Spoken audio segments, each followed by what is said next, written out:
Welcome to Musicians versus the World, the podcast where we explore aspects of music and musician life that may not have been covered in music school. I am your host, Christine Smith. Binaural beats are an audio illusion often used in psychology circles to aid in stress reduction and concentration. Our guest today, composer John Joseph Wiater, used this compositional technique in a creative way to enhance the emotional impact of his score for the film I Think I'm Sick, and he's here to chat with us about it today. Philadelphia-based John Joseph Wiater has scored over 15 genre-spanning films, from an Oscar-qualifying family drama short to a dark comedy on suicide awareness to espionage, romance, and sci-fi adventures. John's most recent credits include the debut feature from Danny Gevirtz, I Think I'm Sick, which portrays a young man's second chance at life after a failed suicide attempt. The score was a collaboration with longtime musical collaborator Matt Fell and featured a textural scoring inspired by binaural beats and choral vocals. John has a strong following on social media through his educational and film composer and music production-centric content, and a large fan base for his artistic compositions streaming on music platforms. And I'm very grateful to have him here. I'm excited to chat with him. So John, thank you so much for being here, and welcome to Musicians versus the World. Yeah, thanks, Christine. Happy to be here. Thanks for that intro. I love the way that you put that together. Thank you. Oh, thank you. Yeah, I'm excited to chat with you. I love this topic that we're talking about. I love like your kind of new, forward-thinking sort of way that you are scoring things. Sure. And I also am intrigued with how you got into music because you kind of came through somewhat of a non-traditional path. Have you like always known you wanted to be a musician, or is this something that you figured out later in life? Yeah, I definitely got the music bug as a kid, like a lot. 7th, 8th grade, just wanted to play guitar because you saw a music video or heard a song on the radio. And so I really wanted to get into guitar. Had a couple of friends. We were all into like pop punk music, like most of us 90s kids. And so started that whole thing in middle school and high school, just, playing pop punk cover songs. And throughout college, started getting into more like writing songs with friends and with bands and those types of things. And then it wasn't until I graduated college, started a band with Matt, my co-composer on this project. We were kind of pursuing that path for quite a few years. And then somewhere in there, I really started recognizing my passion for like writing instrumental music that has like a visual in mind. Probably in like 2016, 2017, 2018 is when I really started recognizing that like calling towards film music, because it was this blend of music production, instrumental music, orchestral music, movies, film, that kind of like combining everything together. And so it was recognizing all of those things that were like, wow, this is a really good home for me. So what intrigues me is that there are lots of people that say, oh, I like this. I love movie music and I love doing that sort of thing. But the number of people that actually get projects is much smaller than that. How did you 100%, get your first project? First project. So in Philadelphia, there's a great like Slack community of like filmmakers. And so I joined that, again, just kind of like put myself forward as a composer. I'd already written like compositions that I believed would fit into film music. And then you just start looking for gigs, or if someone says, hey guys, I'm making a film here, we're looking to crew up. I remember connecting with a guy and landed that gig. And to this day, it's one of my favorite. The film was actually never made, so it's a huge story there. Film is still never made. And I would love to have that film made someday. But that was how I got my first project. And I think I wrote like 30 minutes of music before the film even was like even in production. And so I still have those songs. But yeah, so a lot of the first gigs were kind of that way, that just local Philadelphia community. And that's what I recommend for everyone getting started. It's like you start local, like you find either in-person or online meetup groups for your community, and you connect in, because when you start out, you are going to be volunteering, and everyone in film does that. And so, Right.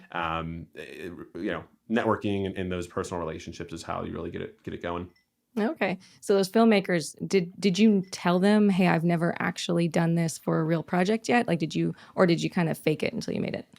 It's great questions. I guess one thing, I remember hearing this quote about fake it till you make it. It was like, fake it till you make it only worked when no one was paying attention. But now like everyone can see everything. And so I know nowadays I feel like that worked really well, many years ago. I think what I did was, again, I had the music. I wrote and produced the music, and I wrote and produced orchestral music and ambient music that I had scenes in mind. And so I presented that music of like, hey, I think I said like, I'm transitioning from the band world into getting more into film composing. Um, and so I would present that music first. You're in control of how you're perceived. And so if you haven't Mm. done a project, you gotta have something. You gotta have some value to give up front. And that's why I say like write the music that you believe should be in film, because at least those people that you are reaching out to know that you can actually write the music that would fit into a certain scene or film or emotional vibe. So when you say present yourself, since you were very much into ambient music, were you trying to present yourself as an ambient music composer, or were you trying to, or do you more subscribe to I can do anything, jack of all trades type of person?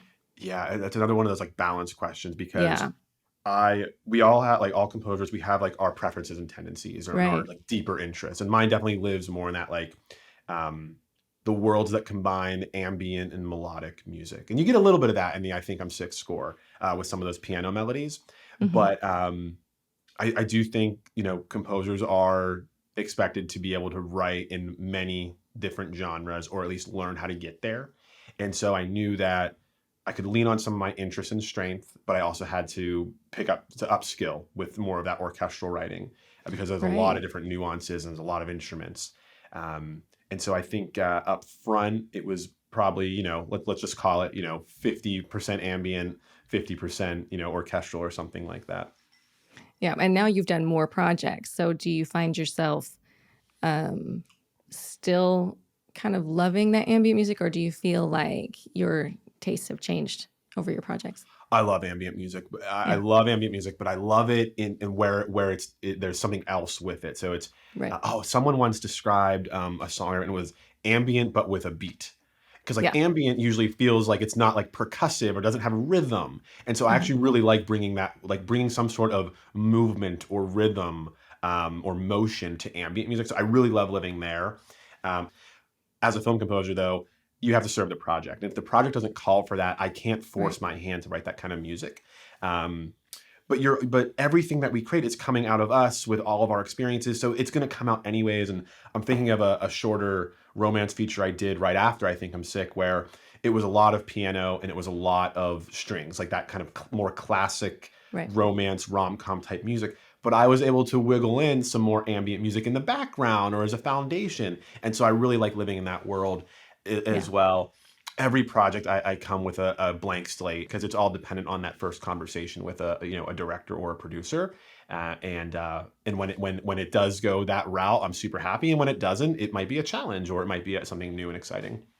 Right. So when you do have a challenge and you are presented with a project that maybe isn't in your happy, comfortable Mhm. wheelhouse, I love it that you're like, oh no, I can do this anyway. Oh yeah. That can do attitude. Like, I just don't think that you can Thank you. survive in music without being able to do that. But what do you do? What is your steps to becoming proficient in that style? Yeah. Yeah. Everything starts with kind of like the pre-step is just figuring out what kind of score you want. And Hmm. so I also just wrapped up a short film where we did like a little bit of a jazz score to it, but Hmm. actually very heavy on like jazz percussion, which is like there's like two things removed from my wheelhouse, jazz and percussion. I'm like, okay, well, like now's my opportunity to learn that. And so you lean on what you know and what's a good starting point for you. I'm like, okay, like I'll work with these drum sounds or I'll work with this kind of vibe or these kind of loops. And okay, here's some reference music. You kind of go to some reference music for sure Right. and just kind of figure out, okay, what I can do. But there's always a little bit of research involved, sometimes a lot of research involved Right. with different projects. So Yeah, well, I would think with orchestral work too, because like you said, there is a lot of nuance. Did you study any other composers? Did you look at some classical? Did you look at some film scores? How did you do that? yeah, yeah, every project can be a little bit different. Yeah. I for I Think I'm Sick, like Danny had provided like a playlist of inspiration music for him, some of Hmm. which he was thinking about like licensing, some of which that he wanted to have something like that in the score or something like that. And so it starts there, like, oh, okay, I see where his head's at. I see where we're going with that. And then I don't like getting overly analytical with past scores Right. because I'm so adamant on we follow the story that you are creating and the creative vision that you want for your film. I want to create music for your story and your vision. So that's very important to me as well. Yeah. Well, let's talk about that. There's something you used binaural beats in I Think I'm Sick, which, I know there's a lot of buzz about binaural beats in the psychology world and in the music world right now, and everyone's kind of talking about it. And we haven't really talked about that very much on this program. So can you explain to the listeners what binaural beats are? Yeah. Just a little Yeah, and we primer. haven't really talked about it in the film community either, because it is very popular in the focus world, in the study playlist world, and that sort of culture of YouTube and Spotify and whatnot. But a binaural beat is, the way that we describe it, is an audio illusion. And it occurs when you take two signals that are very, very close together in tone and pitch. So let's just pretend you take a very low F note and you put that tone in the far right ear, right? So pretend you have headphones on, this low F tone in the far right ear, and then you take another tone in the far left ear that's just a little bit off from that F note, right? It's not quite an F sharp, it's not quite an E, right? And what happens when you play those two at the same time and at the same volume, you hear a beat or a pulse, right? And if you mute one, it goes away, right? Or if you play them at different volumes, it might go away. But it's this pulse that your brain hears that isn't there if you just play them by themselves. Right, because it's the sound waves mixing Yeah, together. it's like and so what we learned was that it has associations with psychology, because the different speed of the wave, so the smaller the gap between the notes, the slower the wave or the beat or the pulse, the larger the gap between the two notes, in air quotes, the faster that pulse will sound. And you really do feel it, like in your heart or in like your stomach. And certain gaps, right, certain binaural beats are associated with certain feelings, like healing or panic or memory recall or focus, right? And Dan had put one of those compositions on our inspiration playlist, and he had temped the film with some pseudo ambient binaural beat type things, and we said, wow, like there's a really cool opportunity here. This is a movie about mental health, suicide awareness. Let's see how we can wiggle this in here. And so it became the foundation of the whole score. Wow. Almost every single cue that we wrote has a foundation of a binaural beat that is related to one or more of the emotional goals of that scene. And sometimes it changes. So if a scene starts out as, oh, he's panicking, and then it goes, okay, he's calm, and now, okay, he's relaxed, we'll actually transition and fade a binaural beat in and out of there. And it's really quite fascinating to hear it. And we did some tests like with Dan in the room, and we're like, okay, yeah, this works. Like, we're feeling it. Like, Really? Anxiety scenes, we are uncomfortable hearing this. Healing scenes, we love hearing this. And like I say that, like some of the more relaxation or meditative ones, I can lay on the floor with my headphones and listen to that all day. And then the other ones that are about panic, anxiety, and fear, they're a little uncomfortable. And I'm glad that song is over in 25 seconds.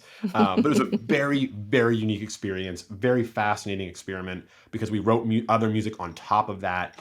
And in our research, it was really hard to find previous film scores that were doing this. Right. And I don't know if that's because people just aren't talking about it, or it to some maybe more trained ears, it just sounds like ambient music to begin with. But yeah, we're really excited to like talk about it and share our experience there, because it wasn't something that was super talked about in film scores. And I also added to that, like, Matt and I don't claim to be experts in any of this. We're not claiming the science. It's fact. What we love as a filmmaking team is we were inspired and influenced by this. It led us to the score that we wanted to make and that we did make. And that's what's most important to us. So this was an independent film. Were you the mixer as well as the composer, or did you have a mixer that worked with you, like a music mixer? Yeah, for the score itself, Matt and I end produced it. Yeah, we wrote it, we recorded it, we mixed it, and then once we're done with that score, we ship it off to the post sound folks. So that's Dragonfly Audio outside of Philadelphia. So we give our score to them. They take that score, they make the sound design, make sure the car door slam is timed okay, and tweak all the dialogue, and so they handle all those things as well. But yeah, Matt and I did all the production ourselves. And we got to record both of our wives singing as well, including Matt, because they're all singers, and I'm the lone non-singer. Yeah, I'm not a singer either. So, okay, so you had total control of the mix and where each of these frequencies was going to be. Is it Mhm. going to be left or it's going to be right? You had total Right. control over that.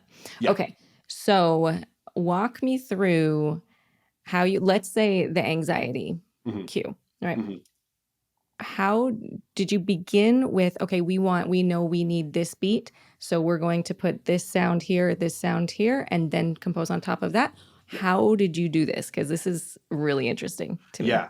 I mean, like you're even starting exactly the process. So we look at the scene, and so we spot out the movie. So a spotting session is we watch the movie, we see we want music here, we don't want music Right. here. Oh, Dan's licensing a pop song right there. Okay, great. That we go through that experiment, or not experiment. We go through that process, and so we know where we need music to go. And so when it's time to write that scene, we'll take a look at it. Okay, what's happening here? Let's just we'll use the example of anxiety, panic.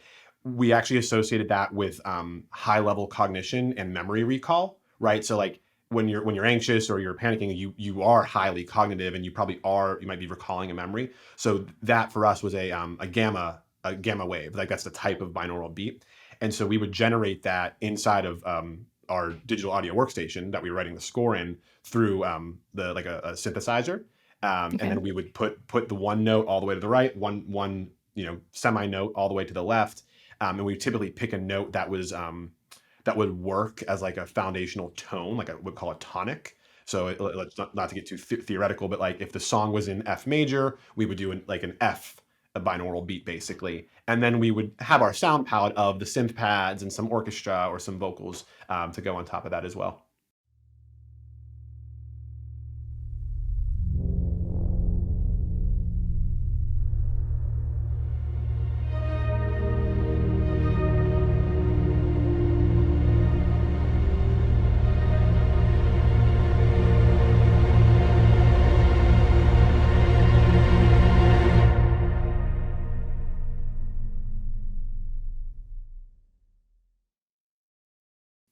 Okay. Yeah. Feel free to get as technical in theory as you want. This is for musicians. We all get it. It's okay. Okay. So you would use that. So like, let's say it was an F that you were choosing. So would that be playing throughout the whole thing kind of as a drone? And then yeah. Drone. Honestly, drone is like the most perfect word for it because okay. They do sound like drones. But then, like I said, sometimes they would say static, and you just have that womp for 45 seconds as like a foundational bed. And then sometimes, especially for I believe the final piece of music of the movie that we did, it transitions. And so if you're listening really closely, I can't remember the exact order, but it might start slow and then it actually speeds up and then it slows down again to like a different rate. I think there were like 3 or 4 different binaural beats in there. And so we just generate all those individually and like crossfade them. And that was really, really cool too, because it kind of gives off like a little bit like a heartbeat vibe as well, where it's like, if you're relaxed, your heartbeat is slow. If you're not relaxed, your heartbeat is fast. And there's a little bit of association that the binaural beats in the score actually kind of like almost encourage that as well, or just give you that sound of what the character's heart might be feeling like as well. Oh, wow. So then you used the binaural beats not just as kind of a subconscious thing, but also as a musical and emotional Yeah, aspect. but of course, it's rooted in the emotional qualities. Yeah. Whereas it's not like, oh, sad scene, let's write some sad piano music. It was sad scene. Okay, what might be the related binaural beat to that? So it's not going to be like stress reduction, which might be an alpha or a theta. It's going to be that the gamma or the beta. Let's put that in there. So it's more of like if I can say, the emotional quality of the audio and not necessarily the composition itself. Yeah. And so you were affecting people on like a physiological level to increase the amount of emotion that they're feeling That's throughout what the music. It was like audio physiology type stuff. Again, influenced and inspired by this. It worked for us when in the room when we were writing it. It's working for the audience because we're getting good feedback about everything. Wow.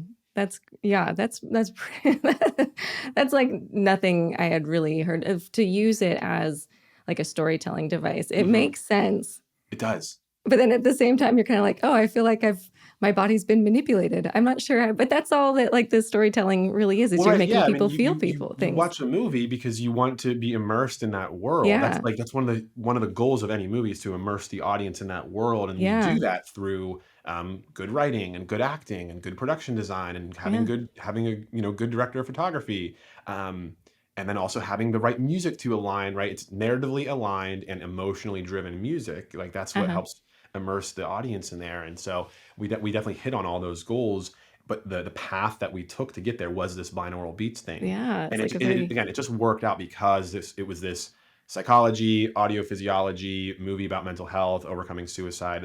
yeah. So it was just all it aligned very well. Yeah. I think it's really, really clever. I really like it. Yeah, can't So, take credit for it, right? Dan puts a song on our playlist. Matt comes over and says, "Hey, did you hear the new song that Dan put on the playlist?" I said, "Oh no, let's listen to it." And it's a binaural composition, and then the film itself has some of these pieces in it. So because I think Dan was listening to those types of compositions when he was writing the film as oh, I well. see. Um, But you had no experience with binaural nope, beats. Like, had you tried them in like nope. study habits or anything? Nope, not at all. Wow. I guess again back to like ambient music. Always loved ambient music. Certainly Right. listened to ambient music when I would be working on something, but never really dove into that world.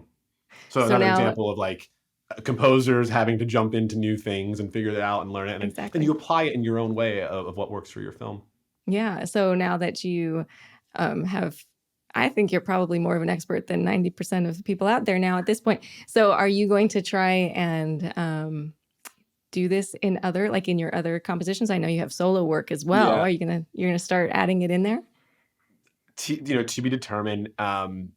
Every project is completely unique, and I never want to force an existing technique Yeah. onto like a new film. And that goes back to that sound palette conversation where every film gets its like own unique treatment of sounds and a toolbox that we want to use.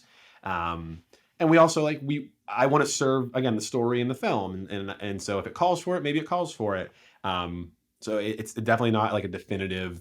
There's no definitive, yes or no's or even maybes. I think because I do love doing it and it's very fun. It would be really fun to kind of do like the part two of like, okay, what's next? But basically, like, how can we push this even further? Like, we'd have to push it Right. further than what we did. Whereas this was very loose ambient music to begin with. There's really no tempo to a lot of the score. If there are, rhythmic or melodic elements, I don't think there was any click track whatsoever. Hmm. So if I was doing a binaural beats score again, or working into like a composition that I was going to release, I would have to like push the envelope of how we were using it and applying it. Yeah. What do you think? Where do you think this could go? Great question. That's why I'm asking. I'm like, Yeah, where would it put that's the it? exact question that I would have to work on and solve if I was going to apply it again. Like if I was like, Yeah. okay, we're doing another binaural beats thing, where can this go? And we would have to Right. go through those experiments, and we'd have to figure out, well, we already did this. Okay, well, what if we did X and Y? Then what if Z and Q and P, whatever, like all those different variables. We would have to really push the envelope on those to figure out where it could go. I think it's something that, to answer the question, you have to do it. You have to do the Yeah. experiments. I would think it would be interesting to see if we could do like something where it's mixed with another genre. Hmm. Like if there was a way to hide binaural beats into orchestral or pop or something like that, Yeah. it would be really, really fun to see. Because I think it would be difficult because those, like you were saying, how F was kind of a drone. But when you have changing harmonies a little bit Hmm. more often, Hmm. um, if that rhythmic structure is a little bit more changing than and less static, I wonder if there was a way to hide those binaural beats and still get the same effect Yeah. with it being even more subtle. Yeah, it's there. It's there a little bit. There's a couple cues that do have some orchestra in it. Hmm. I think maybe two or three. And so then there's a binaural beat like under that Oh, foundation you as kept it in well. there. Oh, Yeah, okay. yeah. And so it is that kind of like, is the orchestra buried or is the binaural beat buried? It's like depending on how you listen to it. But Hmm. I remember them being like pretty short. And in fact, I think it's only on the streaming soundtrack and it's actually not in the movie. So it's a little bit of a, soundtrack bonus. exclusive, if you want to call it. But yeah, no, that's a great example too. And I think like, because most of them are static of one binaural beat, I'm really interested in how we can make a long transition. Like some of the, like I said, that one Yeah. cue that kind of has a couple different binaural beats in it, that crossfade. So that would be interesting to see where that goes as well. Yeah. So what is the title of that cue? Do you happen to know that off the top of your head? The last one is called She Has to Know I Regret It, I believe it's Okay. called, or I Regret It. And that's the one where it changes. Yeah. Okay. Yes. Yep.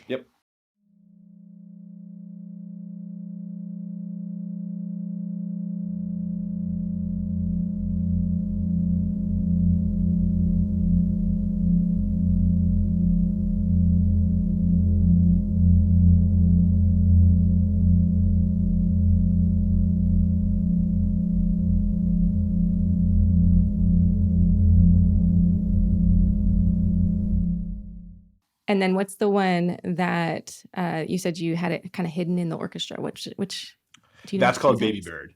Baby Bird. Okay. Yeah. I'll have to listen. And I remember that one because I know it's not in the film, just on Spotify and streaming. Yeah, I'll have to listen to that again and see and hear that with that. Now that I know like the background behind it, I think that's really cool. It's always fun to listen to it when you have more context.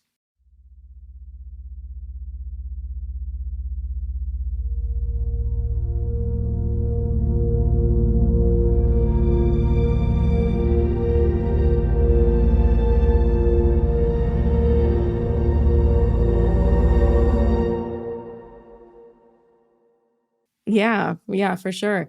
So what was your favorite cue to score for this? Oh man. There are two that really are hitting us. The main titles, and then the cue called I Think I'm Sick, which is obviously the name of the movie. I believe I Think I'm Sick was one of the first things that we wrote, if not the first thing we wrote, because it was like, hey, look, this is the scene of the title of the movie, like this is it. And it's the performance of that scene. Connor Russell plays Will, our main character.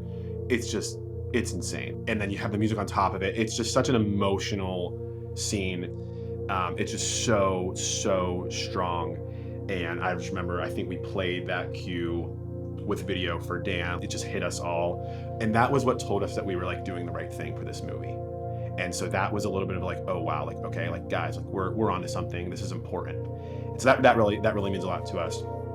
And then lastly is the main titles, which I believe was the last thing we wrote for the movie, because it was all right, like we're done. We did this score. We got one last thing to do, and it's the main titles. And it's a little bit of a culmination of the learnings that we had over the weeks scoring this film, where it's almost like we were better, more equipped to write this. And most of the score outside the binaural beats is my analog synth over here. And so Matt and I would just take turns doing. He would do a take, I would do a take, he would run the session, I would run the session, and we would just layer over top of each other. We would really loosely know what we wanted to play. But there were times where I think I was sitting or standing here, he was playing the synth, and we would almost talk out loud of what we want to do. Okay, go up, go down here, hold that chord. It was like we were just like live improv orchestrating based on the scene and the main titles, and that was just an experience that neither of us have had before. And so it's a composition that I don't think we'll ever be able to recreate it. Right, because it was purely all just, it was very organic the way it happened, and it just hit us hard. So those two scenes are really the impactful ones. Yeah. So you just had this moment of like pure connection with the music, pure connection with your composition partner, and it's just just the culmination of the whole thing. Isn't that amazing when you have, it's like lightning in a bottle when something like that happens? Completely. It really was. Yeah, I love that. I absolutely love it. What do you think? What do you think the biggest lesson you learned from this project was? Great question. Truly personally, for me, it was that collaboration between a co-composer experience. We see that a lot more happening in films now, probably more the last 10 years, even 5 years, than there was like 10, 20, 30 years ago. And so I was really excited to be able to do that. Yeah, that's great. And in addition to your composing, you're also giving back to the composer community because there are lots of people that are wanting to learn to do what you do. And so what was it that inspired you to want to do that? You have social media, you have YouTube videos, things like that. Why did you want to give back like that? Why didn't you just think, oh, I'm doing great, I'm just going to be happy in composing? Yeah. Well, I think it's probably rooted in growth, actually, because I think the more you can, it's like the more you give, the more you get. I do believe in that, especially in 2024 with social media and online branding.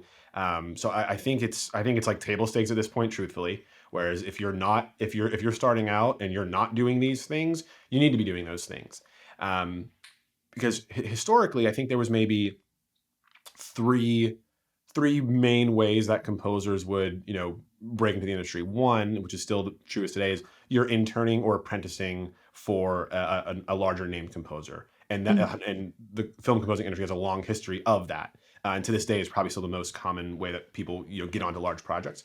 Second is you have a career as a successful musical artist, and then you're able to easily switch into composing because you have an established network, relationships, fan base. And then third, at the indie level, which is where I am, not that this third one applies to me, is you have an indie hit on your hands, and you score a movie, and it just happens to go to Sundance, and it happens to win a bunch of awards, it happens to get distribution, and all of a sudden you're in high demand. And so for me, I was like, okay, well, what can I focus on? What can I control? And that's where that education piece comes in, the branding piece comes in, social media comes in. Because I do believe that you can build a business as a film composer like other creative freelancers do, like freelance videographers, like wedding photographers, like graphic designers, like music producers, right? They've all kind of uncracked and figured out how to run a business as a creative freelancer. I don't think indie film composers as much. And so that's really like the experiment that I'm going on, probably my third year into that experiment.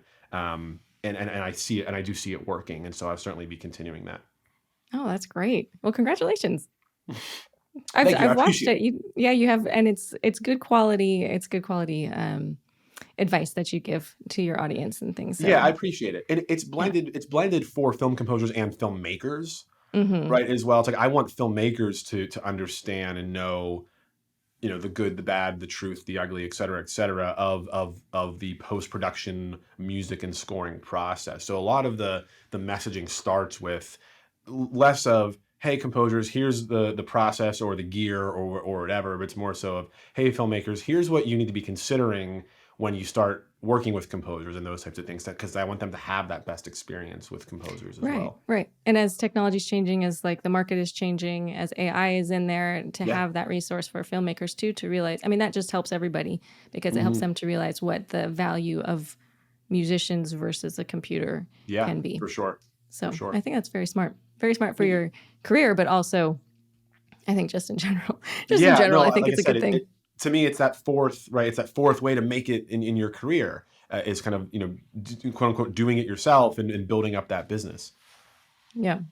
Well, John, you are so much fun. I have loved learning about binaural beats. I love that you are willing to just look at the next thing and continue looking forward, and you're not afraid to try new things. You're not afraid to just jump in and learn and do. I love that. I love that. Thank you. I appreciate that. It's been such a joy to talk with you. As we finish up, what is one more piece of advice that you have for aspiring musicians? So I go, get a standing desk, right? What's that? Get a standing desk, right? Yeah, oh my gosh. Well, yeah, exactly. Right. Get a standing desk. I'm sorry. We were joking. Yeah, go ahead.